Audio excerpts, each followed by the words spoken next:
Makaupo na po. Amen. Hallelujah. Bumati na ba sa mga tatay? Amen. Kung katabi mo yung tatay mo, sabihin mo Happy Father's Day. Yung mga ano dyan. Pati asawa, batiin nyo na rin ang asawa nyo. Binati nyo na ba si Lord? Amen. Oo, praise the Lord. Kasi siya yung ating tatay. Kaya pag-ising mo kanina sa Lord, Happy Father's Day. Amen. Okay, sabi natin, ako ay blessed. Ayokong ma-stress. 1, 2, 3. Ako ay blessed. Ayokong ma-stress. Ayan, dapat lagi natin sinasabi yan. Maraming problema pero hindi tayo stress. Bakit? Yun ang gusto ng Lord. Lagi, Ephesians 1:3. Tapos, 2024, nakakalating taon na tayo. The year of answered prayer. May mga nasagot na prayer na? Amen. No, dapat naniniwala tayo na itong taon na to, yung mga hindi nasagot na nakarang taon, sasagutin ng Lord, yung mga nasagot na yun, di ba? So, lagi nating i-declare yun. This year, yung pinag-pray ko hindi pa sinasagot, itong taon na to, sinagot na ng Lord. Okay? Sabi dito sa Jeremiah 33:3, kung manalangin ka sa akin, tutugunin kita. Ang liwanag, di ba? Sinabi ng Lord, sasagutin ba tayo? Amen. Sasagutin tayo at ipapahayag ko sa iyo mga bagay na dakila at mahiwaga na hindi mo nalalaman. Amen. So, aliwaliwanag niyan. Tutugunin tayo ng Lord. Amen. So, Happy Father's Day sa tatay kong binuksan ang TV. Pero nagsiselfone naman. Ganyan ba yung mga tatay nyo? Binuksan yung TV pero cellphone ang hinaharap. O kaya, Happy Father's Day sa masungit kapag may ginagawa.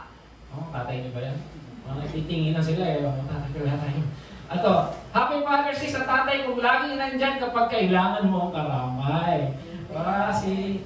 Si James tinitingnan na, tatay ko ba yun? Amen. Para sa nauna pang matulog kaysa sa anak niya. Ganun ba ako? Ganyan, nalala ko si Daniel nun eh. Nagpapasay yung anak namin ng bata. Sabi niya dati, story. Kaka-story ko, tulog siya gising eh. Maglalaro ano yung mata ko, naalala ko nun. Amen. Happy Father's Day para sa lagi tinatanong sa iyo kung anong oras uwi ang anak niyo. Ganun ba yung mga tatay? Tinatanong sa asawa, asan na ba si ganito? Umuwi na ba? Ako ganun. Hanggang ngayon, kahit na malayo sila, tinatanong ko si Mrs. Anak mo, nakauwi na ba? Hindi, nag-message naman. Text mo na lang kasi. Pwede namang i-text. Amen. Happy Father's Day sa mahirap yayain kapag may gala. Ganun ba yung mga tatay natin? Mahirap yayain pag may gala. Sana lang yan. Naalala ko yung tatay ko. Minsan, sabi niya, kain tayo sa labas, tuwa-tuwa naman kami nun, bata pa kami nun eh. Sabi niya, pala, ibo nilabas lang yung mesa. Kumain nga kami sa labas. Okay lang, wala ka nang magawa eh. Labas naman talaga, tama naman. Amen. Happy Father's Day para sa magigiting na ama sa buong mundo. Happy Father's Day para sa responsable, masipag at mapagmahal naming mga tatay. Amen. Palakpakan natin ang Panginoon sa buhay ng ating mga tatay. Amen. Okay, Happy Father's Day. Ang tanong, importante ba tatay? Oo. Bigyan ko kayo ng mga figures. No? Sabi dito, yung tatay daw na ang mga tahanan na walang tatay, either wala na yung tatay, o sa kumabilang, sa makabilang bahay na tatay, o yung tatay na OFW. Sabi dito, 63% daw ng mga anak nagsusuicide. Ganun katindi. So sa out of 100, 63 daw nagsusuicide pag walang tatay sa bahay. 89% yung mga anak nagiging rapist, yung mga nasa kulungan na rapist, kasi daw walang tatay sa bahay. O walang gumagabay na tatay.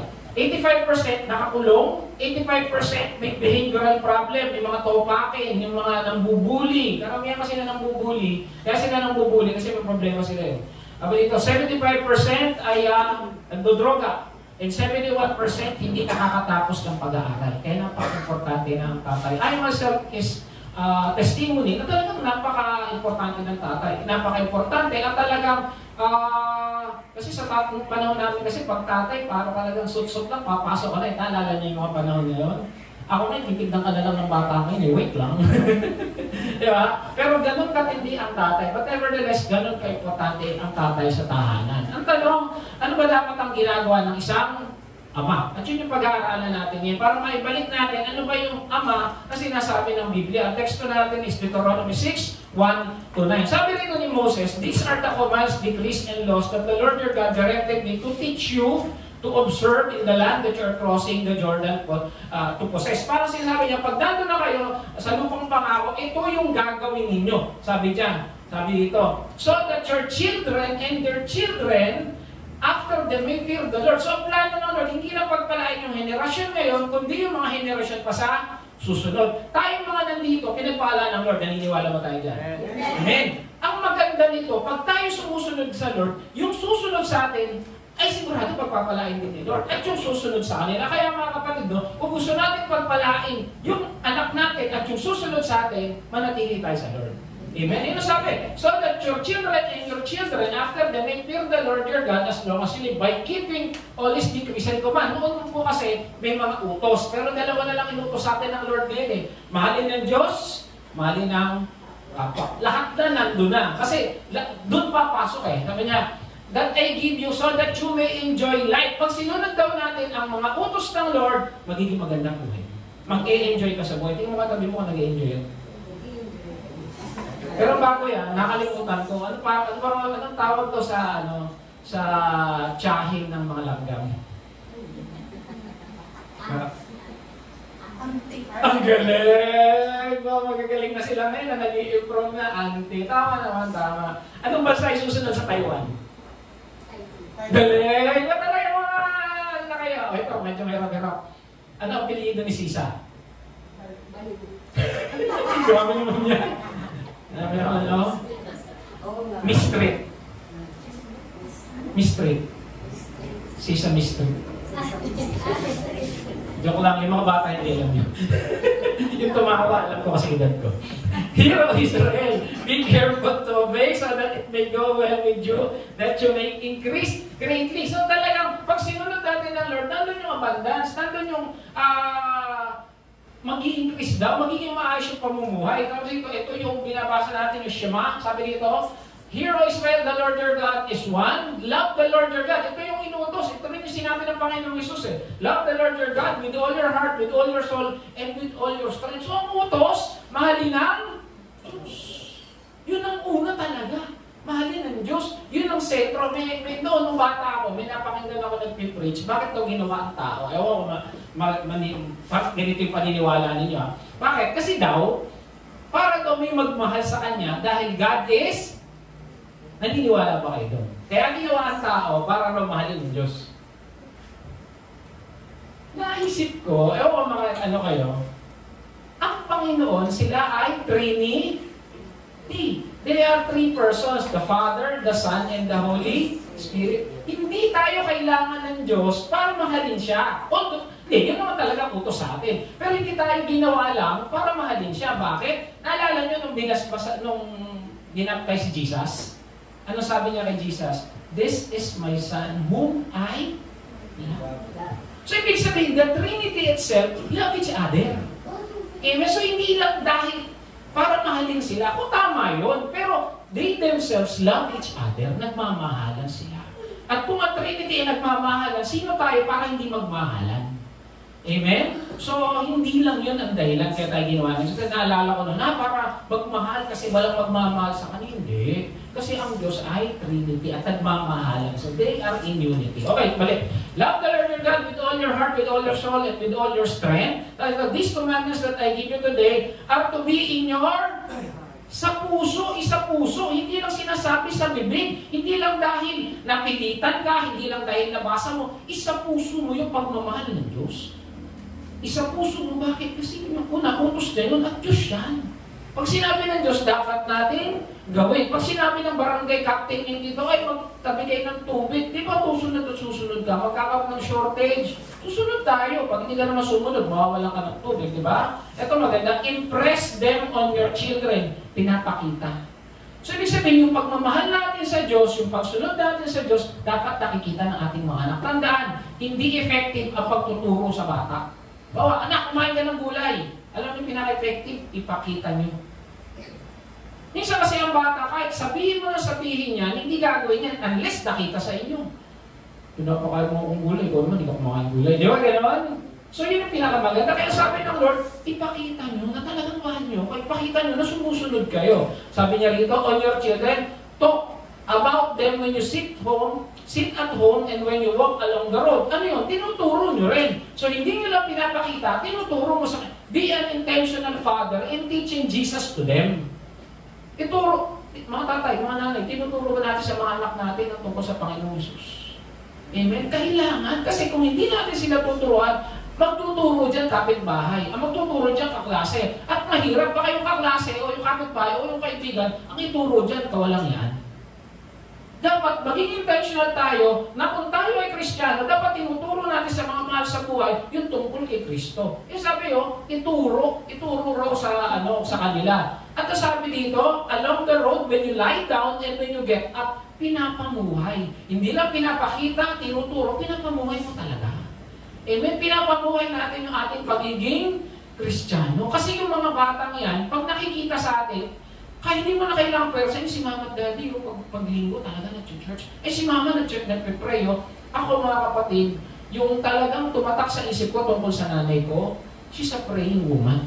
Kasi pag madaling araw, nakita ko yung nakatalungkot, nakaganon talaga, yung traditional na nasa loob pa ng kulambuya, at nagawa nanay ko, bata ako, talagang pagkagising mo, nagpe-pray, tagal mag-pray. At yun yung tumatak sa isip ko tungkol sa kanya. Kasi kung ano makikita ng anak, yun ang gagawin ng magulang. Kaya ako, bata pa lang, nagpe-pray na rin ako kahit hindi ko pa talaga alam.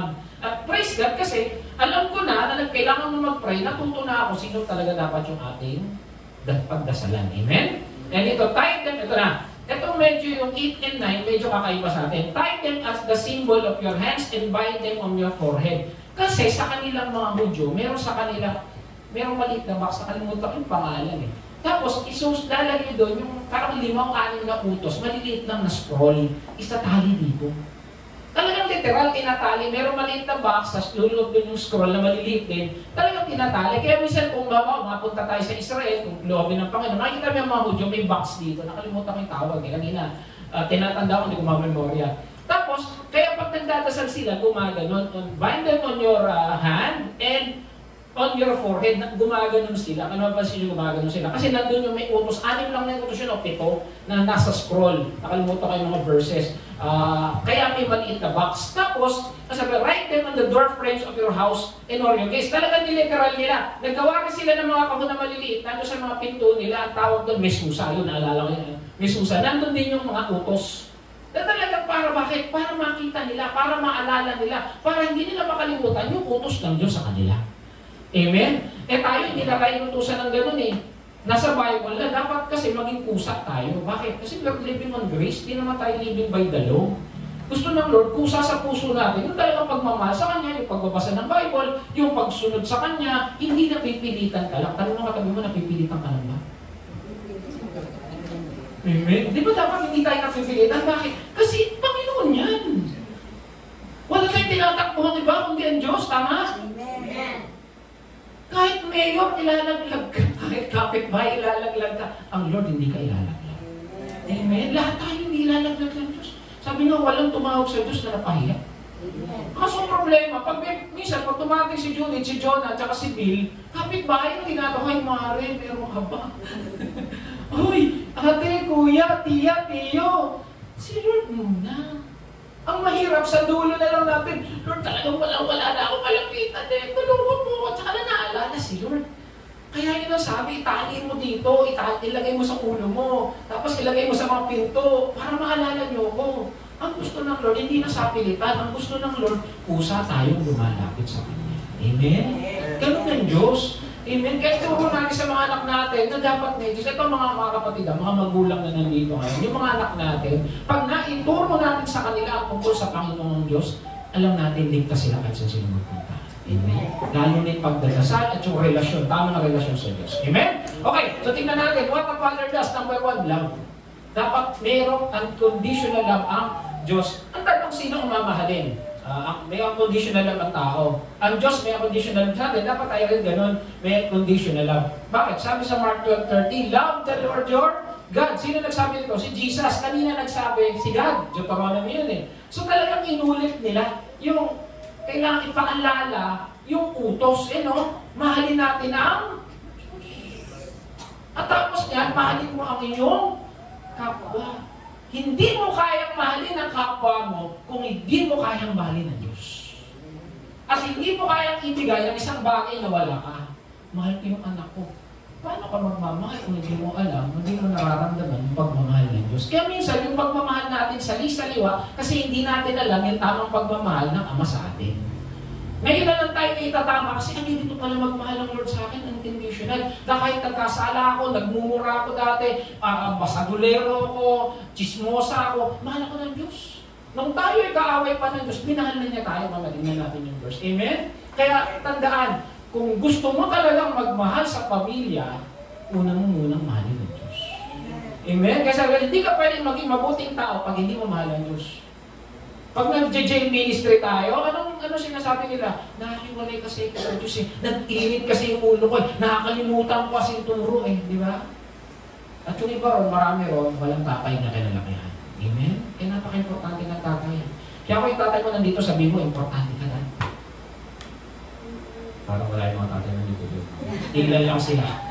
Ilan lang pala kami, mga gwapo. Amen? Nakatingin si Leo. Amen? Sabi dito sa Ephesians 5, pag mahal mo ang Diyos, ito sigurado. Mga lalaki, take note mga lalaki ha, mahalin ninyo ang inyong asawa. Kaya lagi ko sinasabi sa mga BS ko, kung sa mga singles, sabi ko, kung mag-aasawa kayo, hanapin nyo yung may takot sa Diyos. Hanggat maaari Kristiyano. Kasi bakit? Kung magkaiba kayo ng relihiyon, nag-church ka, sasabihin yan, nung naliligawan, sige, okay lang, church ka. Sige, naintindihan ko yan. Pag mag-asawa na, napunta ro, bakit ang pastor doon? Di ba ganun na? Kasi hindi kayo parehas eh. Hindi mo nga siya magsama eh. Sabihin naman mo ba, hindi, pag mamahal ko, babago sa kanya. Hindi yun. Hindi totoo yun. Kailangan, ngayon pa lang, nasa loob na siya ng iglesia. At mas maganda nga, worker. Bakit? Kasi naisa pa mumuhay na. Pag ang lalaki hindi mahal ang Diyos, imposible ka mahalin ng totoo. Amen? Pero, mahalin ninyong asawa, gaya ng pagmamahal ni Kristo. Madali ba yun? Hindi. Bakit? Paano minahal ni Kristo ang iglesia? Namatay. Binigay ang buhay. Tama? Ganong klase. Mga tatay na nandito, o yung mga magiging tatay, mga lalaki, yung mga bata pa yung mga ito. Kaya nyo bang ibigay ang buhay mo sa pamilya niyo? Amen? Sabi dito, upang ialay ito sa Diyos, matapos linisin pamamagitan ng pahugas ng tubig at sa salita. So ikaw, bilang tatay, kailangan yung pamilya mo, inilalapit mo rin sa Diyos. Hindi, lagi ko nga ito sinasabi, meron kasi ko narinig. Na sila mag-asawa, yung church, yung mga anak, pastor, hinahayaan lang mo namin sila para po, kung saan nila gusto, kasi bata pa ho sila eh. Hindi pwedeng ganun. Kasi kung alam mo yung tamang daan na papuntang langit, hindi mo ikuturo sa anak mo, paano nasa langit ka, nasa impyerno sila? Pati hindi mo sinabi. Di ba? Hindi, kung alam mo talaga na si Kristo ang daan, papuntang kaligtasan, na papuntang langit, tapos yung anak mo, kung saan nagpupunta, pag linggo, hindi marunong magdasal, hindi marunong tumawag sa Diyos, masa ka na lang yan. Okay anak, sige, fine. Sige, enjoy. Anong klaseng nanay ka? Anong klaseng tatay ka, di ba? Ikaw alam mo, ligtas ka. Paano sila? Amen. Kaya sabi ko, ialay sila. Ialay sila. Ipakita, ipakilala. Pastor, kung bata sila, umatin ngayon, hindi na. Huwag ka mag-alala. Basta umatin na yan sa church, kilala na nila si Jesus, ibabalik ni Jesus yan. Amen? Ganun ang Diyos. Hindi siya papayag na wala yung tupa niya. Amen? Pag nataniman na yan, totoo yun. May mga nakita na akong gano'n. Nung baka nandito sa church, nung mga nag-aaral ng college, nag-dorm, nawala. Pero kapag alala, babalik ng Lord yan. Magugulat ka na lang, meron church na inaatin yan. Ganun kabuti ang Diyos. Ang mahalaga, mataniman. Ang mahalaga, makakilala. Ang mahalaga, magkaroon ng relasyon sa Diyos. Amen? Sa Panginoong Kristo. Sabi ko, ginawa niya ito upang ang iglesia ay maiharap niya sa kanyang sarili na nasa kagandahan. Walang anumang dungis, di kulubot man, banal na walang anumang kapintasan. So dapat gano'n natin i-treat ang ating mga asawa. Yung talagang hindi mo pilitin pasan. Kasi pag mag-asawa, di ba sa simula, ang ganda-ganda mo kasi syempre hindi pa kulubot eh. Pero nung tumanda na, ano ba yan? Ang pangit-pangit mo. Kasi gumukulubot din, dapat hindi gano'n. Sabi nga sa Proverbs, kung paano, love your wife, love the wife of your youth. Kung paano sila noon. Amen? At alam nyo, madali lang naman kung talagang mahal mo pamilya mo. Gusto niya sample na natin ngayon. Sige. Pikit kayo lahat. Pikit. Okay. Isipin mo yung tatay mo. Isipin mo yung tatay mo. Yung kabutihan na sila. Isipin mo yung nanay mo. Isipin mo yung boss mo. O kung dati ka nagtrabaho. Ayan, isip nyo na. Isipin mo yung anak mo. Ngayon, isipin mo yung asawa mo, kung may asawa ka. Isipin mo yung anak mo. Isipin mo si Lord. Dinidilat na. Nung inisip nyo yung mga tinanong ko, saan nyo na napangiti ka? Sino na nyo sumaya ka? Ayaw na umamin. Alam mo, mangingiti ka doon. Doon sa mahal mo talaga. Doon mo malalaman kung mahal mo. Ako pag gano'n, pag nalulungkot, iniisip ko yung asawa ko, anak ko, tapos yung pabutihan ng Lord sa akin, nangingiti na ako. Pag yung ibang tao, bibuisit ako. Bakit ba ito naisip-isip ko? Kasi doon mo malalaman kung mahal mo talaga sa God. Yung isip pa lang, yung pag naalala mo, yung asawa ko, pinagluto ko adobo, kaya lang dami sa pang. Natatawa ka. Si Pastor natawa, parang may naalala. Ang sarap naman ng kaldereta mo, ha? Hindi kaldereta yan, apertado yan. Pag may patatas! Mga ganun, di ba? Hanggang ngayon, nalilito pa rin ako sa alpretada, kaldereta, michado, ano ko may isa, minudo. Di ba, yung apat na yan, nakakalito eh. Alam ko lang, minudo, malilit yung patatas. Amen?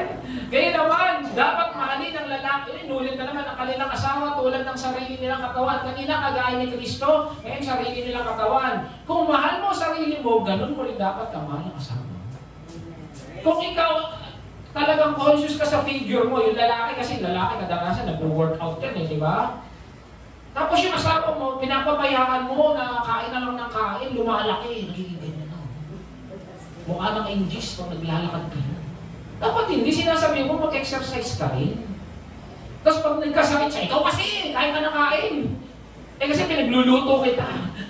Di ba? Tinitikman ko muna, grabe yung tikim, naubos. Amen? Sarili mo katawan ng lalaki nagmamahal sa kanyang asawa ay nagmamahal sa kanyang sarili. Tamo, bakit isa kasi kayo? Kung hindi mo mahal ang asawa mo, sinasaktan mo sarili mo. Tama mga misis, mga mister. Kasi pag nag-away ang mag-asawa, masakit.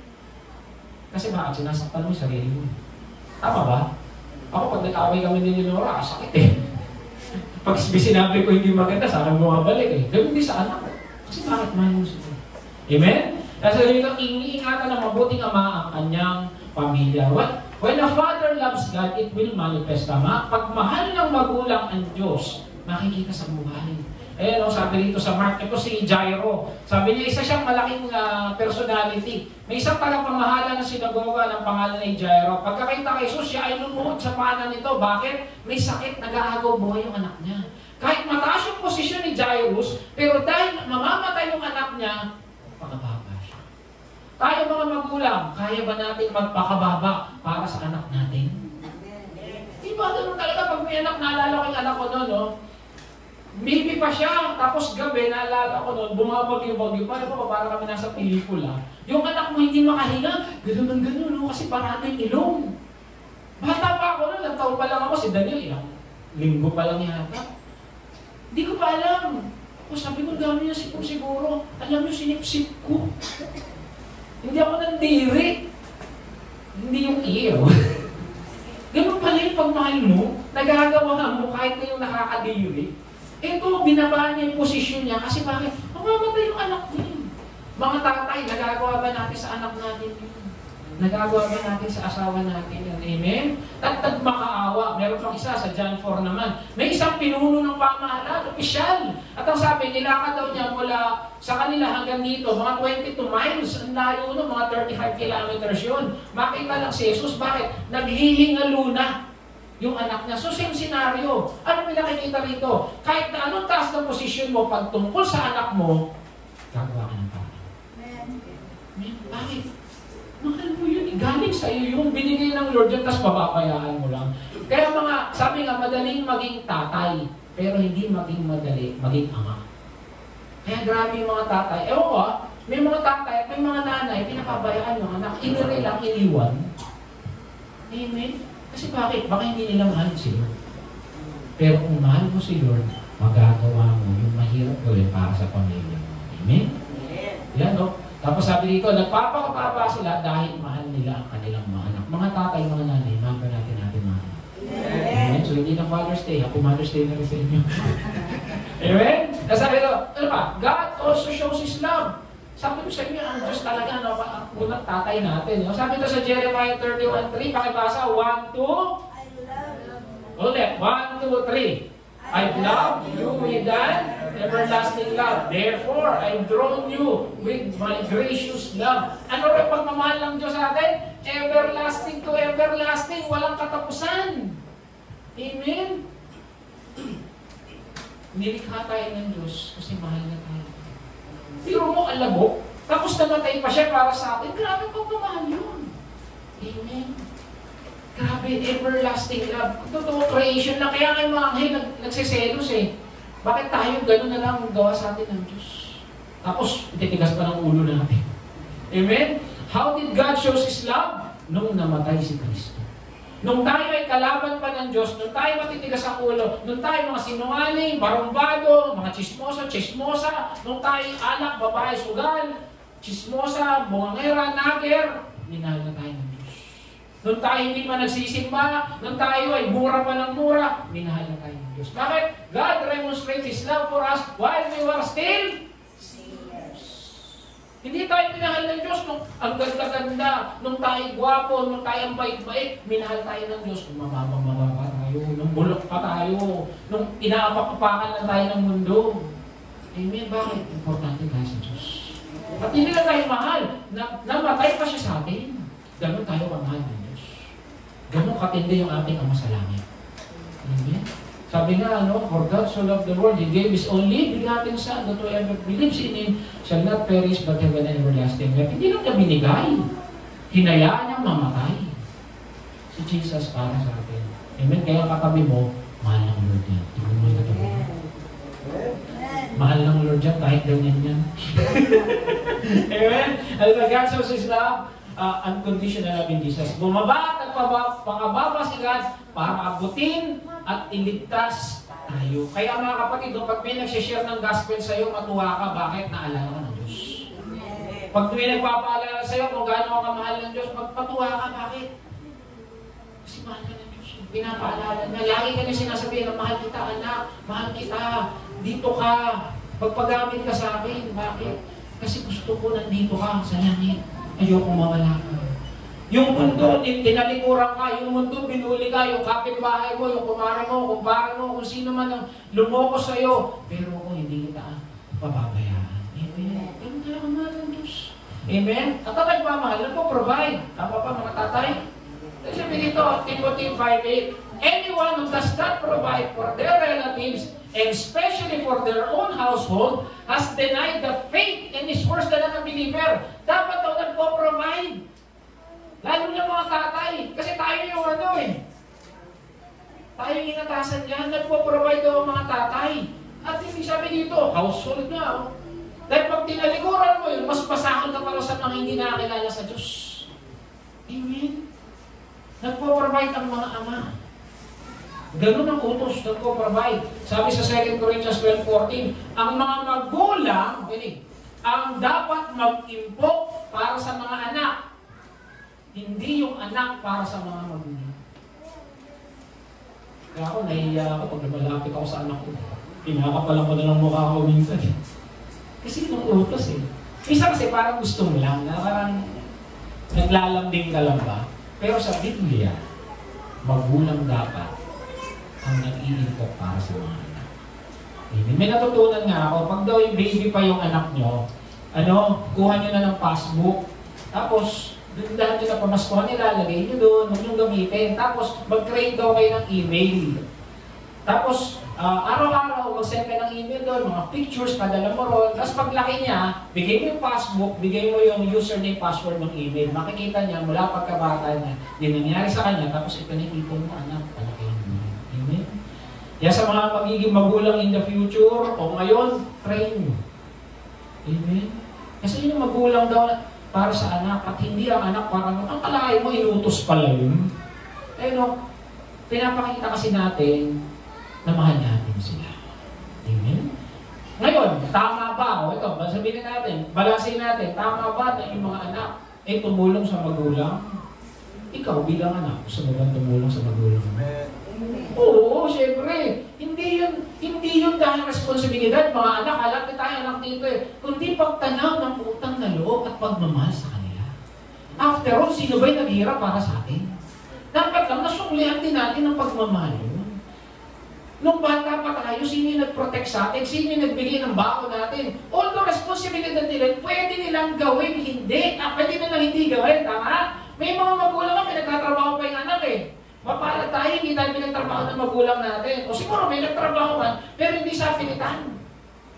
Kaya mapalad yung mga magulang na nagpo-provide talaga ang magulang. Mapalad yung mga anak na nagpo-provide talaga ang kanilang mga magulang. Yung talagang kahit hirap na hirap yan, makapag-aral lang tayo. Amen. Naalala ko yung nanay ko, sumasayplay talaga eh, kasi para mas malaking income ng bahay. Amen.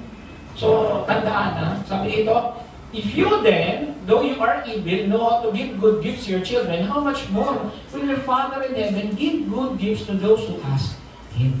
Ang Lord nagpo-provide. Amen. Kung tayo marunong magbigay, mas lalo yung Ama natin sa langit. Amen. Kaya sabi dito sa Philippians 4:19, and my God will supply all your needs. Kanino? In Christ Jesus. Ibibigay ba konti lang? Ibibigay ba kalahati lang? O ibibigay lahat ng pangangailangan? Mga kapatid ko nandito ngayon, pinabayaan ba tayo ng Diyos? Pinrovide ba ng Lord yung kailangan natin? Kailangan ha, kailangan, hindi aeroplano. Baka pinagpe-pray na aeroplano ngayon dito. Mahirap pala parking. Amen?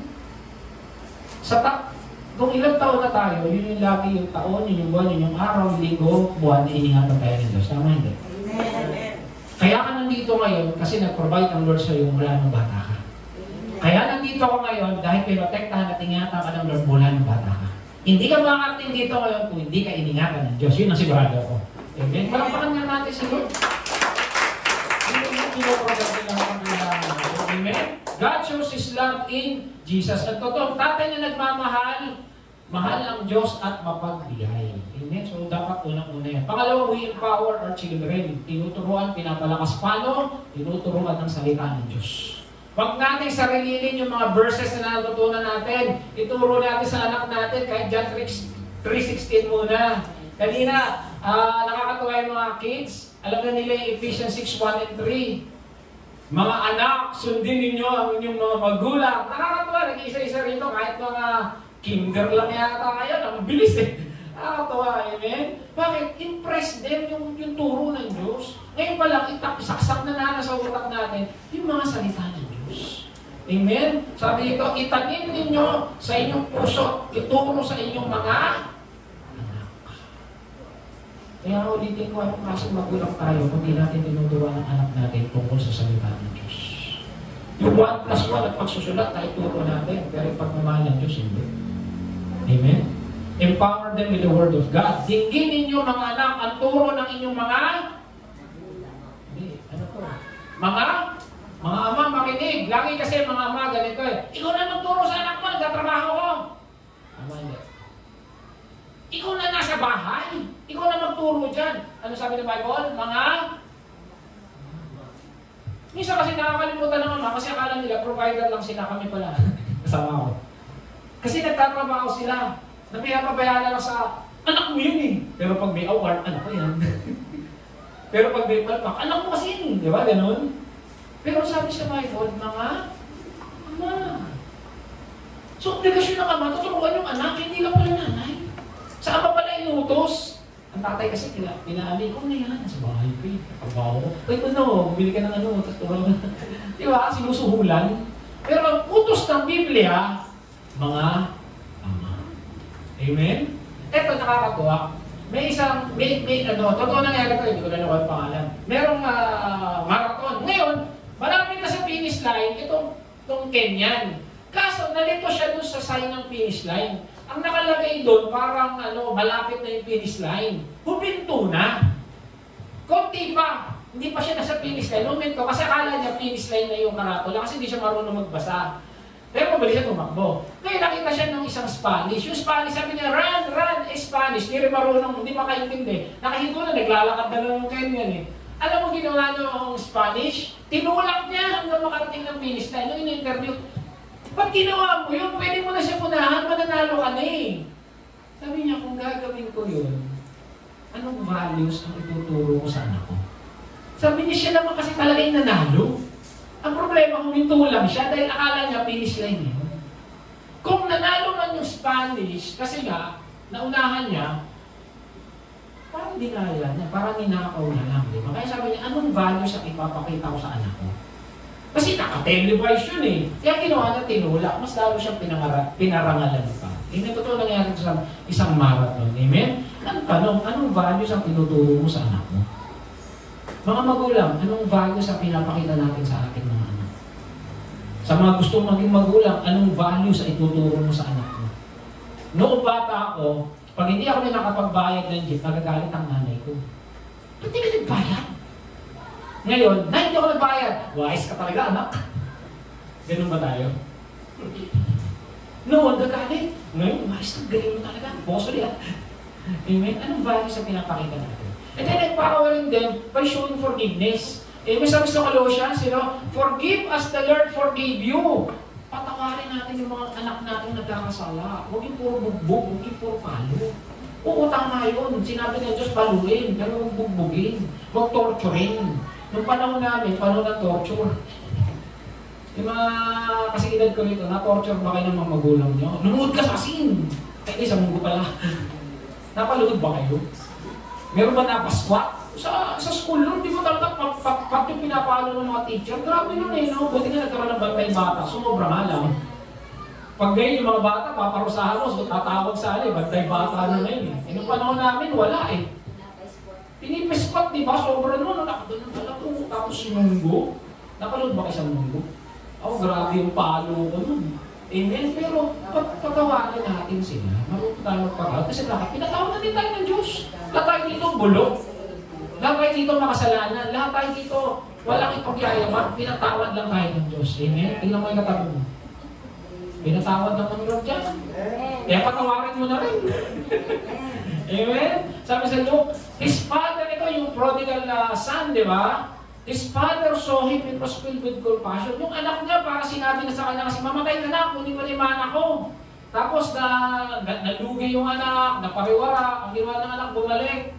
Imbis pagalitan yung anak, ano sabi? Niyak siya. Ibinalik yung para sa kanya. Ganun ang pagmamahal ng Diyos sa atin, mga kapatid. Kung ang Diyos nakapagpatawad, sino tayo? Sasabihin ng ba't pilosopo? Diyos nga siya eh! Mga kapatid, si Jesus, tao. Amen? Hindi natin pwedeng pilosopuhin ng Diyos. Amen? Sabi dito sa Psalms, sa lahat ng lahing nila ito'y dapat na iaral at ang angkang susunod ay marapat na turuan. So yung mga natututunan natin, dapat itinuturo din talaga natin. Amen? We empower the next generation. Kung lola ka na, lolo ka na, nasa apostolic ministry ka na, tama ba? Apostolic ministry. Tinuturuan mo rin yung apo mo, huwag mo iasa lang sa magulang niya. Huwag mo lang iasa, hindi, nagkaroon ko yung anak ko eh. Mabait na magulang, hindi. Gabayan nyo rin yung mga magiging apo nyo, yung mga apo nyo. Amen? Mas may isip ka na sa kanila eh. Mas, mas founded ka na sa kanila sa word. Hindi natin minamalit yung kakayanan ng ating mga anak bilang maging magulang sa hinaharap, pero mas marami ka nang alam sa kanila. Amen? Kaya gabayan natin sila. Amen? Ang totoong tatay na nagmamahal, nagtuturo ng salita ng Diyos. Mga tatay, mga nanay, tinuturo bang salita ng Diyos? Amen. Okay, abide in faith. Dapat pinapakita natin, may pananampalataya tayo. Ang tatay ng mga Diyos, may pananampalataya. Kasama na natin manay, may pananampalataya ba tayo? Amen. Ang darang pananampalataya. Why? Because it is impossible to please God without faith. Ulitin ko hindi matutuwa Diyos sa atin pag wala tayong pananampalataya. Yung parte na si Judith, kabado ka na. Asan ang faith? Amen. Ibigay ng Lord dyan. Kailan ka ba niya pinabayaan? Kailan ba din nakatabi mo? Kailan ka pinabayaan ng Lord? Kailan ba din po? Kailan ko pinabayaan ng Lord? Amen? Kaya sabi dito sa Joshua 24:15, napakaganda. As for me and my household, we will serve buong tahanan. Nanay, tatay, mga anak. Kung lola ka, lolo ka, sama ka na. Amen? Kung sino yung unang makakilala kay Lord, dapat kayong maging asin at ilaw sa tahanan ninyo. Huwag mong suluhin yung biyaya ng Lord na binigay sa'yo. O na, isa ka pumunta, mag-church ako, ikaw na ako nang gagawin, matutulog na lang po ako. Sama mo. Yung apo mo, o pagbalik naman, ipagod po ako na yun, next week na lang. Pilitin mo lang pilitin, bibigay din yan. Ipag-pray mo, Lord, yung asawa ko, sana maisama ko sa church. Yung anak ko, dapat maisama ko sa church. Amen. Ulitin mo mga kapatid, kawawa sila pag hindi mo sinabi yung mabuting balita. Nasa langit ka, nasa impyerno sila, kaya mo kang tiisin nyo. Kagaya ng rich man ni Lazarus, naghihirap sila, yung rich man, si Lazarus, nandun, nag-i-enjoy. Amen. Yung anak mo na ingatan mo sa ilang taon na hindi mo sinira ng gospel, ikaw nasa langit, siya nasa impyerno, anong klase? Nung sa lupa ka, talagang alagang-alaga mo siya. Pero hindi mo inakay sa tamang daan. Kaya sabi niya, buong sambahayan. Amen? Maging handa kayo, magpakatatag sa inyong mga pananampalataya. Dapat ipinapakita yung pananampalataya. Kaya nga sabi ni Jesus, abide in me, and I in you, as the branch cannot bear fruit of itself unless it abides in the vine, neither can you unless you abide in me. Gusto ng Panginoong Hesus, nakadikit tayo sa Kanya. Kasi hindi natin kaya kung wala si Jesus.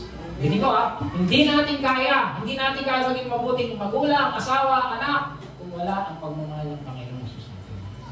Amen? Merong isang sundalo, at rebelde pala siya.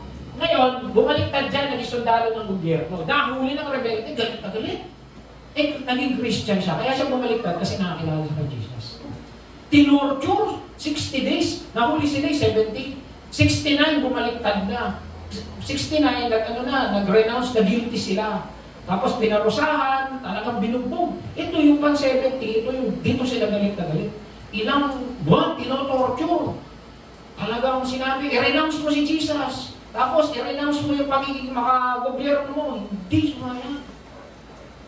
Talagang lahat ng pahirap. Tapos nakaka-ano raw dito, pag binubugbog, nakapikit, humingiti. Parang si Stephen, tignan niyo si Stephen. Yung nagtitinda ng balot doon. Si Stephen, binugbog na kakiti, parang bugbog sarado na yun. Anong matapag na lahat. Ngayon, na-rescue sila ng gobyerno. Tapos na siya. Sabi niya, paano mo na kaya yung torture sa'yo? Anong iniisip mo? Paano mo na kaya? Buti, hindi ka pumigay. Naalala ko kasi pagmamahal ni Jesus sa akin. Yun po yung iniisip ko, yung pagmamahal ni Jesus. At iniisip ko, babalik ako sa pamilya. Yun po yung pananampalataya. Na isang araw, nakikita ko sila, kasama ko na naman. Yun yung faith. Kaya pala nakangiti siya. Uuwi na raw siya. Bakit? Ano ang faith? Ito yung assurance na mangyayari yung isang bagay na hindi pa nangyayari. Kaya kapatid, ano yung faith mo ngayon? Ano yung hindi pa nangyayari, pero sa'yo nangyari na? Amen? Marami tayong pinagpipray, tama? Makikita mo kung may faith ka, kung pinagpipray mo, sa isip mo nangyari na. Amen? Kaya malalaman mo kung may faith ka, halimbawa, yung faith mo makalaya sa utang. Sa isip mo, isang araw ako na nagpupa-utang. O kaya sa isip mo, may sakit yung mahal mo sa buhay. Sa isip mo, tumatakbo na siya. Malusog. O kaya ikaw yun. Na dati, talagang hirap na hirap ka, pero sa faith mo, by faith in Jesus' name, sa lahat niya, pinagaling na ako. Nakita mo isang araw, papunta-punta ka na lang kung saan-saan, nagmumol ka na lang sa Walter mo. Wala ka na lang pagbayad. Pero palakad-lakad ka ron, kasi malakas ka na. Diba? Ano yung faith mo, nakikita mo yung anak mo, nakagraduate ka na pag-aaral, kahit alam mo, hirap na hirap kayo. Doktor pa. Amen. Yun yung faith. Mga kapatid, kung pagpipilitin ko kayo, ano makikita niyo sa faith niyo? Amen. Gusto niyo subukan? Makikita niyo kasi kung may faith kayo. Nakikita mo na ba yung isang bagay na wala pa? Yun ang faith. At pag may faith ka, natutuwa ang Lord sa'yo. Bakit? Nakikita ng Lord, naniniwala at nananampalataya tayo sa Kanya. Amen? Yun ang source ng faith, si God. Hindi yung dahil alam natin magaling tayo. Alam mo, ibibigay ng Lord sa iyo yung isang bagay na pinipigay mo. Kaya niya na kaya yung bugbog, yung parusa, yung hagupit. Bakit? Alam niya, isang araw umuwi siya. At ganun si Jesus, nung nakapako sa krus. Alam niyo, iniisip siya kung sino? Yan katabi mo. Na isang araw, kikilala yan, magkakasama-sama tayo sa langit. Amen? Tignan mo yung katabi mo, sabi ko, gusto mo makasama sa langit? Tara, yoko. Yun, si Jesus nasa isip niya, yung mga tigasikain na. Si Joby, si Emmanuel, makikita niya, nasa langit na. Huwag mo na ngayon, ha? Huwag mo na ngayon. Si Leo, nakikita na rin niya ron. Si James, nakikita niya ron. Amen? Yun, nakapako siya sa krus. Diba sabi sa Hebrews, nakikita na niya. He endured the pain. Bakit? Kasi alam na isang araw, makikita-kita tayo sa finals. Amen? Excited ka ba makita si Jesus? Amen. Dapat ganun tayo. Hindi mo kayang maging matatag kung wala si Kristo sa buhay mo. Amen? Sabi dito si Pablo, no? He was crushed, nagpapahirap sa amin, ngunit hindi nalupig, nabagabag, hindi nawala ng pag-asa, inusig, hindi pinabayaan, napapatumba kami, hindi nalulugmok. Sabi dito, upang sa pamamagitan ng aming katawan, mahayag ang kanyang buhay. Mga kapatid, ang mga Kristyano babagsak, pero hindi sasadsad. Bakit? May Kristong magtataas. Amen? Mahihirapan, pero hindi bibigay. Hindi mo katabi mo kung bibigay na. Hindi, praise the Lord. Amen, bakit? May Jesus eh. Yun ang pinagkaiba ng may Kristo. Tatayo at tatayo. Bakit? Ang Kristiyano panalo. Amen. Victorious ang Kristiyano kahit anong nangyari. Sa ayaw at sa gusto mo, pag may Kristo ka, lagi tayong panalo. Kumalang tayong sadsad, pero dahil may Jesus ka sa puso, tatayo at tatayo ka. Bakit? May Jesus na aakay sa atin. Amen? Yun ang Kristiyano. Amen? Kaya napakapalad ng Kristiyano, kaya sabihin mo sa tabi, makapalad ka. Katabi mo ako. Amen? Sabi si Deuteronomy, ituro ito sa kanyang mga anak at apo. Abide in the Lord, abide in the Word. Kaya yung mga Bible na binabasa, yung mga verse na natutunan, ituro sa mga anak. Ang tanong, tinuturo ba sa mga anak? Ang mapagmahal na tatay, may pananampalataya sa Diyos ang sinasandalan. And then lastly, ang mga tatay, dinidisiplina ang anak. Ganun na rin ang mga magulang. Ang mapagmahal na tatay, nagtutuwid ang mahal na anak. Tama ba mga tatay na nandito? Nagtutuwid ba tayo? Amen? Nagtutuwid ba? Nagtutuwid? O tayo kinutuwid? Tay, bakit ganyan ang ginawa mo? Mali yan! Amen? Sabi dito, start the children off on the way they should go, and when they are old, they will not harm. Ito yung sinasabi ko. Pag yung anak mo na taniman na yan, siguro sa gitna ng buhay niya, maaaring lumayo, pero ibabalik na yun. Kasi ako naniniwala ako dito. Sabi ito, when they are old, they will not turn away. Bakit? Ibabalik na yun siya. At akin na itong anak ni ni Dang eh. Nasira na niya ito eh. Uunin ko yung pabalik. Amen? Pag-pray lang natin yung pag-pray. Ang mahalaga, mataniman sila. Meron nga lang nababansot ng buto, pero tatayo pa rin yan. Amen? Ang mahirap, wala kang tinanim ng buto.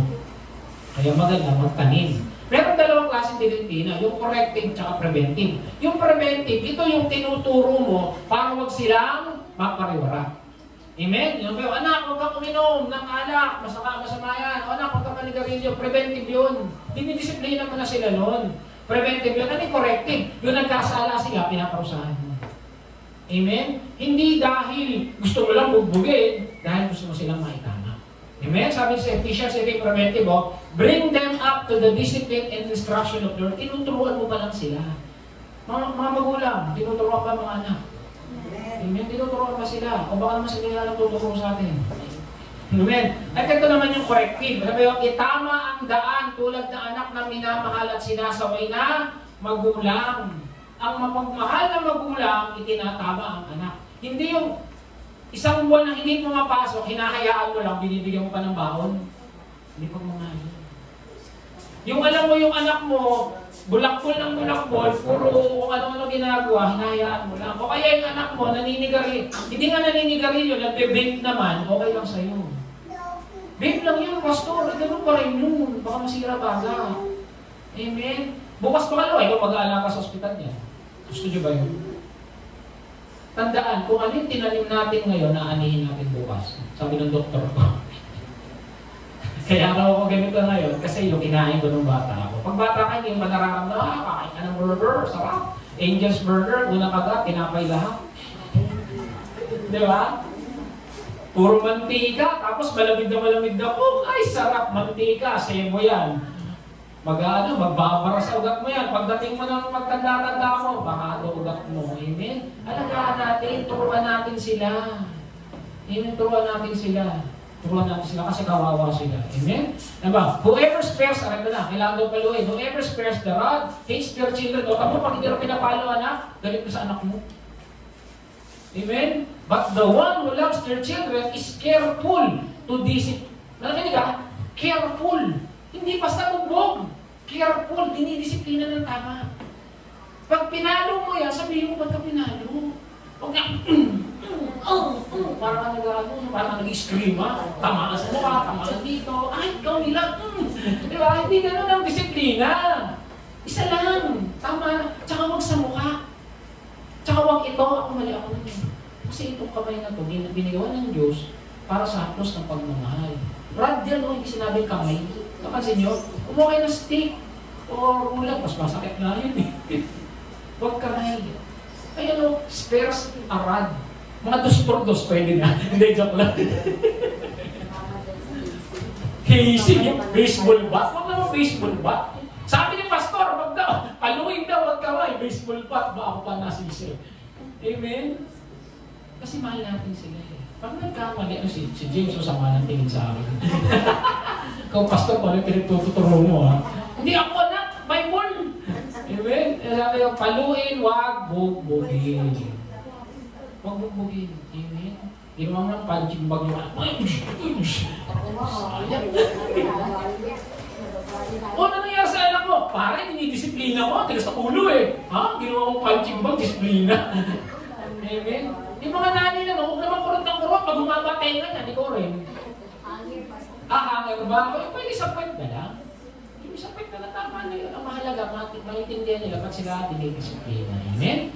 Kasi ito, makinig ha. Ano yung greatest discipline na kaya niyong ibigay sa anak niyo? Ayan. Ano yung pinakamatinding disiplina na kaya ibigay niyo sa anak niyo? Palo, dugbog, lugod sa munggo, ano ba? Squat? Ano yung pinakamatinding disiplina na kaya niyo ibigay? Alam niyo kung ano? Kayo. Kahit anong disiplina mo dyan, kung ikaw suwain din, hindi mo ginagalang yung lolo't-lola nila, ano kakalakihan yan? Eh di ba lang araw, susuwain din yan sa'yo. Kung nakikita niya, hindi ka nagbibigay sa mga magulang mo, hindi ka tumutulong sa mga kapatid mo, bukas pangalawa, hindi rin tutulong sa'yo yan. Kasi nakikita eh. Amen? Ang pinakamatinding disiplina kayang ibigay sa kanya, tayo. Mahirap talaga maging tatay. Madaling maging ama. Mahirap maging tatay. O baliktad, ewan ko. Madali lang magkaanak, pero mahirap talaga maging tatay. Kasi bakit? Kaya titignan yan eh. Lalo ng mga ama. Amen? Lalo mga ama, tinitignan ng anak, alam ko lang di ka tinitignan. Amen? Ang tanong, ano pinakikita mo? Chismosa ka ba? Sabongero ka ba? Mas mahal mo pa ba yung mga manok mo? Alam bang nagsasabog dito? Naalala ko na may tindahan kami ng patuka ng manok tsaka bigasan. Naalala ko eh.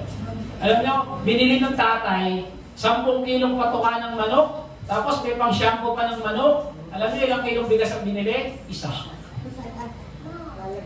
Grabe yung manok, kompleto sa tawag dito, mga kailangan. Pero yung sa pagkain ng mga anak, 1 kilong bigas, napakawag kami magkami. Ngayon, hindi na manok, iba naman mga tuta, yung mga yung totoong anak, hindi mapakain, yung anak, yung mga tuta, pusa, sasarap ng pagkain, pinapagupitan pa, magkano gupit ng aso, mahal. Tapos yung anak ko na magugupit sa'yo, anak. Amen? Ang tanong na pinapakita natin sa magulang, sa mga anak natin, yun ang pinapakita natin. Okay? Eto, anong legacy mo ang iiwan mo sa kanila? Hindi ito mana, iba yung mana. Legacy. Pag naalala ka ba ng anak mo, halimbawa wala na tayo, anong maalala mo sa iyo? Kanina natatawa ko yung mga bata rito. Anong ugali ng tatay mo yung lagi mo nakita? Anong gusto mo ugali ng tatay mo ng mga maluko? Tawa kami ni Ate Ditas kanina eh. Tapos, anong ugali ng tatay mo yung nakikita mo lagi? Alam ko, nambubugbog. Tama yung mga bata, hindi na nakikita sa anak. At tawa na lang kami, sabi ko, ano yung magandang ugali? Mabait po, biglang bago sila eh. Pero kapag tinanong mo, ikaw ngayon, kapatid, pag naalala mo tatay at nanay mo, ano yung una naisip mo? Wala kayo sumagot. Namamalo. Diba? Kasi yun yung legacy mo iwanan mo eh. Yung nanay ko, bumangera. Yung tatay ko, lasinggo. Gusto niyo bang maiwan na legacy sa inyo? Meron tatlong tinanong mga magulang. Matapos na tayo. Sige, mga anak, tinanong nila, anong gusto mo paglaki? Sabi nila, gusto kong maging katulad ng tatay ko. Yung tatlo lahat yung gusto maging katulad ng tatay niya. Na maging, mga Christian to na siya ay maging magaling na businessman. Yung isa naman, magaling na profesor. Yung isang bata, yung sabi lang niya, gagayin ko yung tatay ko, may takot sa Diyos. Sabi ng dalawa, nag-fail kami sa anak namin kasi nakikita pala sa amin businessman na profesor. Hindi nakikita yung pagiging Kristiyano namin. Mga tatay, mga nanay, nakikita ba sa bahay pagiging Kristiyano? Praise the Lord, sumasagot yun. Glory to God. Kitang-kita, amen? Dapat pinapakita natin sa kanila. Hindi lang sa pananalita, sa gawa, ano yung pinamumuhay. Amen? Kasi, sabi ko may tatlong mukha ang tao. Yung mukha na nakikita sa labas, nakikita sa loob ng bahay, nakikita ng Diyos sa atin. Ano yung nakikita sa loob ng bahay sa atin? Kasi pwedeng pikiin yung sa labas. Yung tatay mo, wait, pag nasa labas, pare, praise the Lord. Pagdating sa bahay, mura ng mura. Ganun ba tayo? Amen? Ang tanong, ulit ko, anong legacy mo ang iiwanan mo sa Kanya? Amen? Okay, kamusta tayo? Summary. Ano daw ginagawa ng tatay? Unang-una, nagmamahal. Yung pagmamahal na unconditional, yung kayang gawin para sa mga anak. Pangalawa, ina-empower sila sa pagbabasa ng salita ng Diyos. Pinapatawad sila, hindi yung binubugbog. Pangatlo, pinapakita yung pananampalataya. Amen? Hindi yung pag may problema, ang tatay ito, laging kinakapitan ng asawa yan. Ang asawa madalas nagpapanik, pero yung asawa dapat, pag-pray natin, ganun. Kasi sa kanila tayo kumuha ng lakas Pinapakita natin, dapat yung pananampalataya natin sa Diyos. Kaya hindi maging mahirap maging tatay. Babagsakan lahat sa tahanan, pero ang tatay dapat nakatayo pa rin. Kahit sa loob niya, hirap na siya. Pero dapat nakatingin siya kay Lord para maitayo niya. Amen? And then lastly, disiplinahin ang mga anak. Disiplinahin ang mga anak. Amen? Huwag natin hayaang mapariwara sila. Tandaan, tayo sa atin pinagkatibala ang mga anak natin. Amen? Sama niya na rin ang mga apo. Amen? Ano ang gagawin ng tatay? They lead. Nangunguna. Amen? Sabi nga, bago ka makarating sa pamilya ko, ako muna. Sabi nga, over my dead body. Kaya ba ng mga tatay yun? Because you need to protect. Amen? Pinoprotektahan mo sila sa tawag ng mundo. Kaya pag ikaw nililig mo sila, sabi ito, at dahil kayo mga anak ng Diyos, isinugo niya ang Espiritu ng kanyang anak sa ating puso na tumatawag sa Diyos na Ama ko, Abba, Father. Kung talaga nililig mo sila, ang tawag nila kay Lord, Abba, Father. Amen? Yun yung palatandaan na ikaw talaga ay nililig mo yung mga anak sa ating Panginoon. Hindi madali, pero kaya alam ko, walang imposible sa Diyos. Palakpakan natin. Let's pray. Heavenly Father, we thank you, Lord.